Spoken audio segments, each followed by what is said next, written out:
In studio right now, he'll be at our toy drive party tonight. Stephen Michael Quezeda. Good morning. Good morning. How you doing? Hanging in there. Yeah, And, it's cold. So, Yeah. well, I was going to check the weather before I talked to you, and I didn't do that. The weather in New Mexico. It ain't 10. Yeah. Yeah, I can tell you it's not 10. Whatever it is. Yeah, whatever it is, it's not 10. It's not 10.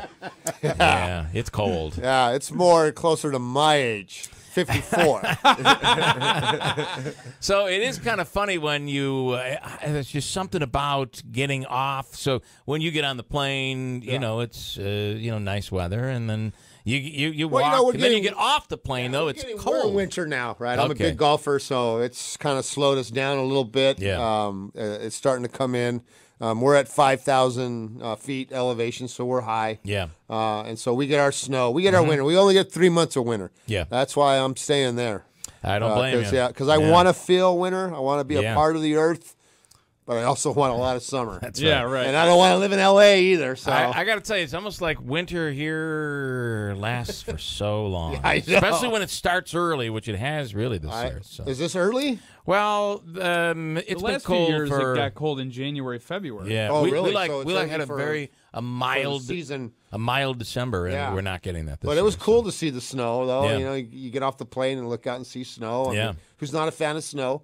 Especially, I'm leaving it behind. That's the way to do tomorrow. it. Yeah, When when you you're get leaving to- it behind, it's beautiful. When you get to leave it behind. Oh, Gorgeous. Look out that plane Look window. at the picture of Hey. that snow. It's so beautiful. Okay, so talk about, first of all, Breaking Bad. Did you ever have any clue? And are you from New Mexico, Albuquerque? I've always worked out of Albuquerque. My family goes back 350 years in Albuquerque, the Wow. area there. We still have the same land. That's unbelievable. And yeah, it's that's why I tell people, I go, hey, man, we didn't cross the border crossed us. Yeah. I had a guy come up to me, he goes, hey, go back to where you came from. I go, ta-da! I go, now your turn, brother. Yeah, he was a little mad at that. He didn't like that final comment. That is funny. But and of course, Breaking Bad shot there, right? And I've always worked out of Albuquerque. You know, I'm not a big fan of Los Angeles and huge cities like that. I think Yeah. Albuquerque's big enough for me. Plus, you know, that's where I'm from, and my mom's there, and my family's there, and I wanted to raise my children there. Yeah. So as long as there's an airport, I was able to work. I know a lot of people didn't know, you know, I was a stand-up comic for, 30 years. I mean, that's what I did. That's how I guess fed- I didn't know. Yeah, that's how so I that fed came my first. family. Yeah. I fed my family that way, but what helped me, I think it helped me with Breaking Bad, though, Yeah. because they were trying to look for some authentic Albuquerque, New Mexican type Right. of characters. They just weren't sure who was it going to be Yeah. and where were they going to find them. And so I auditioned, and then my callback was in L.A., Okay. and so I flew out to L.A. and did a callback with some of the producers. And then they had a third callback, which never really happens. But Yeah. I thought, well, if they want to look at me one more time, I'm That's in. right. And Sure. it was with Vince Gilligan. Okay. And, it ended up being a really good kind of conversation. I thought I had blown it, but, obviously I didn't blow it. You didn't blow it, Yeah, I didn't yeah. blow it. But and he'd found the Albuquerquean that he was looking for. That's Which was awesome. great because I got to play the one character that never, ever broke bad. Right. Even Hank broke Yeah, bad. think about that. Yeah, a little bit, right? He Yeah. lost it a little bit. Yeah. And Gomez never broke bad, which was great. That's interesting. I never thought of that. Yeah. That's Never, interesting. ever. Followed Hank to the desert like an idiot, but we're not going to right, talk I about know. Jeez, oh my So gosh. I got to tell you, don't give me too much because I have not seen the series. Oh, okay. Oh, wow. My kids are like, I cannot believe you've not watched this, and they've been pushing us to watch it and watch it, and we haven't yet. But over break, I plan to. I think you can. I'm going to do some I think you binge should. watching. Yeah, I think I just think because the writers were so brilliant. I give the writers all the credit, and they'd put us in situations, and then they'd get them out, and Yeah. they think there's no way you're going to get them out, and yet so it's such a great ride. Yeah. For anybody who hasn't seen it, we're jealous because you've got great TV to watch, Right, and we've I already know. seen it all, and Seven- we're looking for it now. We're watching Orange Is the New Black, and we're guys. Yeah. I So know. yeah, that's nice. What is going Thanks on for there? that one, people. And by the way, a lot of this thing, and correct me if I'm wrong, because I haven't seen it. So, 7 seasons? Did it go 7? It's 5 seasons. Technically, it's 5 seasons. Okay. But it took them 6 years to do it because Got AMC does this weird half a season. They're doing it with The Walking Dead now. Oh yeah, and so they do this. It's to pay actors less. But I can publicly say that because it's the truth. Yeah. And if Sony wants to sue me, they can sue me, but it's the truth, right? But it's the truth. Yeah, because they pay you per season. So if they split a season in half, then they don't have to pay you more. You know what I'm saying? And this didn't really seem though like if you watch Orange Is the New Black. I just think the show has taken a turn. That isn't. It's not the same show I was watching in the beginning. It's hard, right? And that's why Breaking Bad blew everybody away. That didn't happen with this show. No, they stayed true to the show all the way through. Yeah, and and it's hard. It's not an easy thing to do. So I don't blame Orange Is the New Black or even like Weeds. The last season of Weeds, I was like, why? What are we doing here? Yeah. Talk about milking money for the last season. You're absolutely right. And before the last season, I would have recommended that series to people. To everybody. Yeah. And I was the same way. After that last season, I stopped recommending it. I stopped midway in the last season. Did you? We didn't even finish it. You didn't even finish the season. No. Yeah, it was terrible. The vampire show that was on HBO. True Blood. True Blood. Loved it until it got way out there in left field. That's what happens. These writers don't know what else to do. But with Breaking Bad and Walter White, they had a solid lead. They had a solid lead man. Yeah, and they had a story that they could go anywhere with it and keep it believable. Yeah, and they did. Yeah, and they did. And if I'm not mistaken, Vince Gilligan, when he started, he knew how he was going to end the show, and he wrote it. He said, "I'm only going 5 seasons." Is that right? Mm-hmm. He told us all, "Look, there'll be an end to this. Yeah, I want you to know that we're not milking the show. We're not going to do any of that. I want to do something right for the first time in television history." And we didn't know it was going to be a worldwide. Well, that's what I was going to say.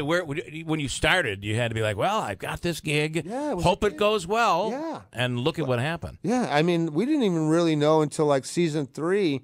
After season 3 hit, is when it blew up. Yeah, and I could no longer go to Walmart.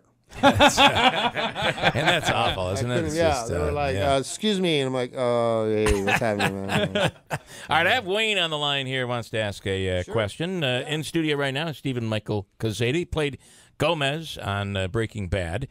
And Wayne, go ahead. You're on the radio.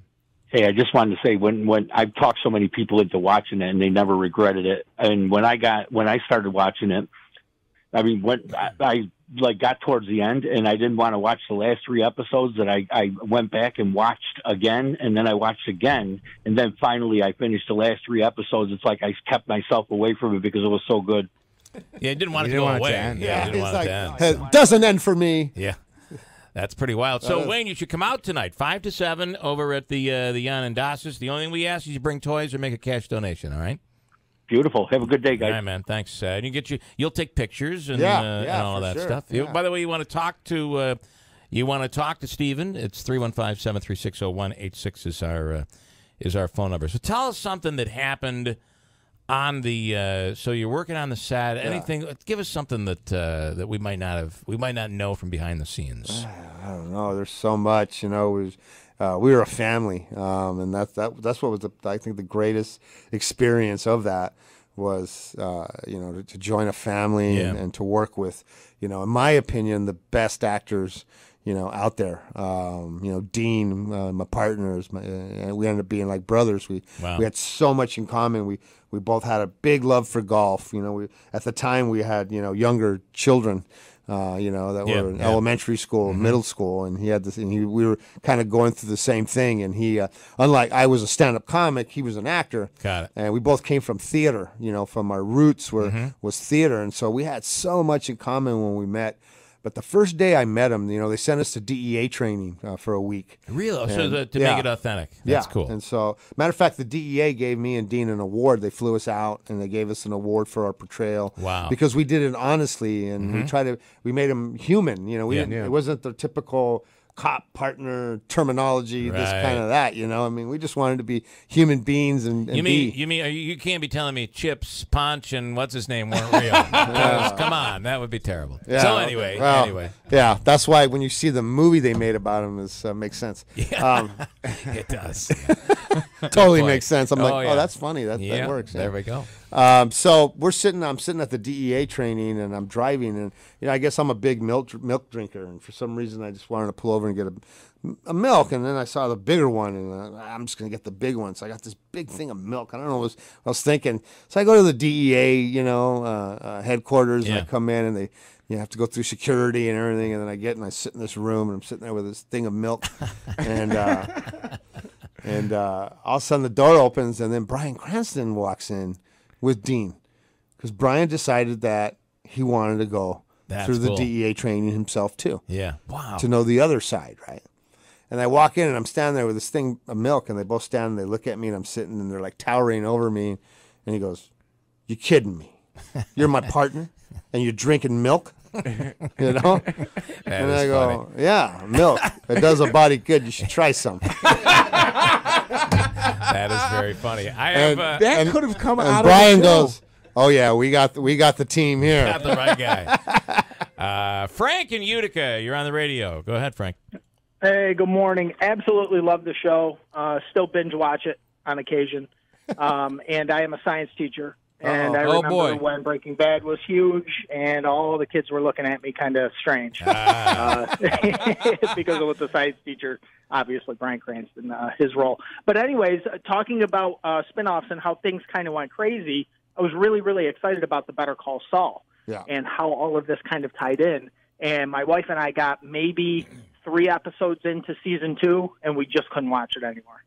So it was so unfortunate, I'm too, a big because fan what a of Saul, great character. Yeah, it's good. I think it's just a different story. I think it's just a different journey, and I get it. And I warned a lot of Breaking Bad fans that I didn't think their job, I don't think their purpose to do this was, to continue Breaking Bad. Right. And Vince didn't want that, right? No, not at all. But to take one of the characters and have its own unique kind of story. So I'm a big fan. I mean, he got another SAG Award nomination for his performance, and Bob Odenkirk's a really good friend of mine, and I want him to be successful because I like him as a human being. Yeah. But I'll be honest with you, I'm a fan. I like the whole thing with the brother and the whole. It's crazy. I think it's crazy. Again, I think Breaking Bad's better. You know why? Hold on one second, because Frank. I'm in Breaking Bad. That's right. That's right. All right. Go ahead, Frank.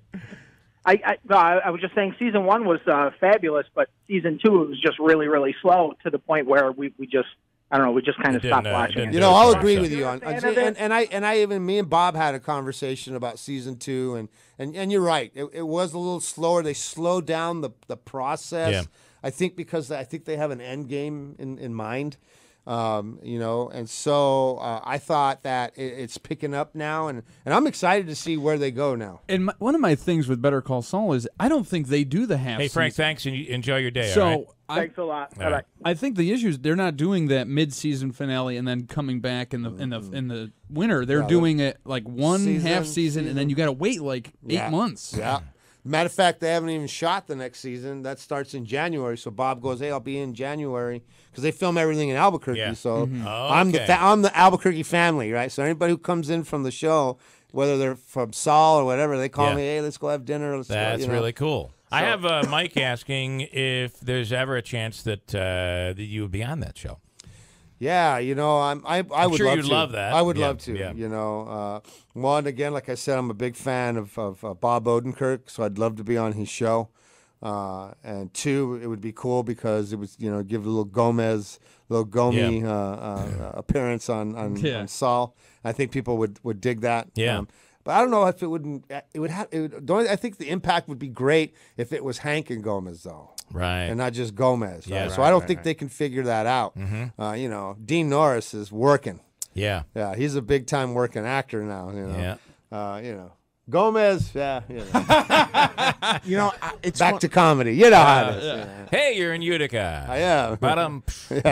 Dean, I liked his character to a point, but then when he was like, wouldn't give it up on trying to figure out what WW meant and going on. It's like you root for him, but then there comes a point where you root against him because you don't want him to know. Well, that's a credit to Brian or Walter White's character. Yeah, absolutely. I mean, you love to hate the guy. Yeah, and we knew that, right? We knew once we figured it out, we were dead. Yeah.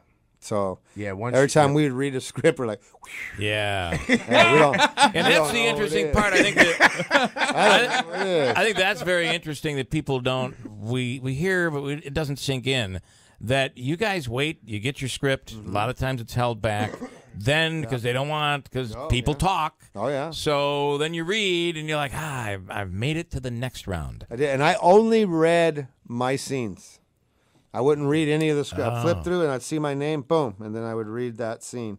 And then I'd flip through it, boom, I'd see my name, I'd read that scene. Got it. I was such a huge fan that I did not want to take away. That's I was a fan of the writers, too, but I didn't want. I wanted all the artists to put their touch to it before I actually knew, saw it. I wanted to see it with everybody's input, and from the actors to the costumes to the cinematography, all of it. I wanted to see it all. I was a huge fan. So all the big moments, I didn't know those were happening either. And me and my wife were like, we'd jump out of the bed. Oh my God, that is so awesome! And we were just big fans, And so, and my wife goes, "You're not going to read that script, and it'd be there in bed." I go, "You know what? You're my wife. If as long as you don't say nothing, you can read it if you want." And she goes, "No, I'm not going to read it." That is awesome. So you were able to experience it. Yeah, we want to experience. What's it like experiencing that and actually coming up on a scene and you're in it? That's got to be the coolest thing in the world. It's hard to watch. It is, because you're very critical of yourself, and you think, "Oh, wow, I would have liked to had another take of that." But I saw how I grew as an actor. Because who I was working with, and I saw my transformation as Steven, from out of the comedy world and playing the straight man and doing this really great series. And I saw how Steve Gomez, kind of got stronger and became his own man. And so he even had this really cool kind of transition from where he was when you saw him in the pilot, fighting over, if that guy was a Mexican or not, right. To Tahajali, right? Yeah. And to who he was when we walked into Tahajali. So that was a really cool thing to watch. And so to watch your own progression. Yeah, so the movies and the stuff I've done after Breaking Bad, there's a huge improvement as Stephen Michael Quezeda, the actor, which was awesome. And I would have never had that opportunity if it wasn't for for Breaking Bad. And I do have to say, let's just for a second think about, I have in my days operated comedy clubs and done plenty of shows. Yeah. That can be an awesome world, but it all starts out very horribly. It does. It's a very difficult world, comedy. It is, yeah. And I was a bar comic, so I didn't even. That's hard. You don't have quiet. No, it was a band. I was in between the band. Wow. And you'd go up and start talking. People go, "Put the band on! Shut up! You stink! Who cares what you have to say?" Yeah. But within, and my brother would say it was the most amazing thing to see me do that. He goes, and then within 5 minutes, you had them. Everybody was quiet and they were listening to you.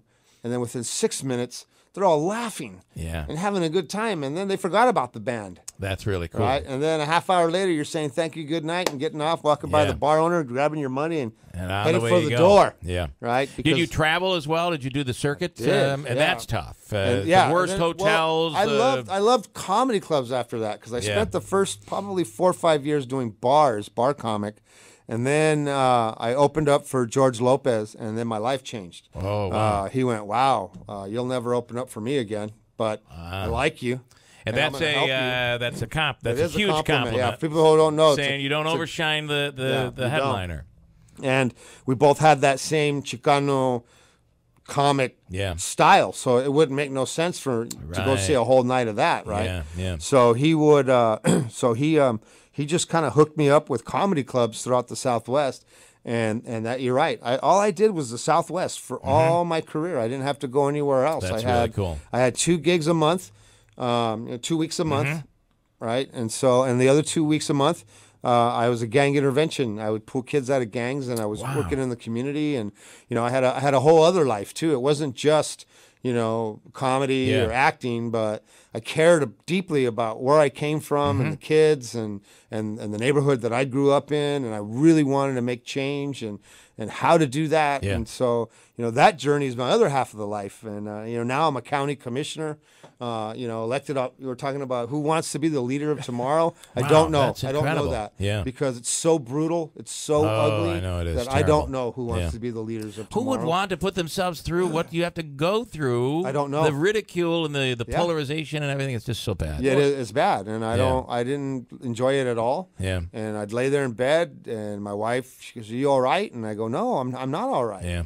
but I can't quit now. Right. You know, Right. but no, I'm not all right. It's like every little mistake, you know, even if it's so insignificant, every little mistake you made from when you could talk to now, people will dig I started my brain started going, I wish I had a photographic memory because I need to go back on my files and remember. I hope I did everything right. So far, I guess I've done everything right. Not to mention with the latest craze, I hope you didn't say something wrong to a lady. I hope you didn't ask somebody for their phone number. Yeah, at a job, you know, because you're at a comedy club and you were at a job there because you're at a job there, right? Right. So I never did though. I used to. But you saw it though. I mean, I talk about how the Al Franken thing.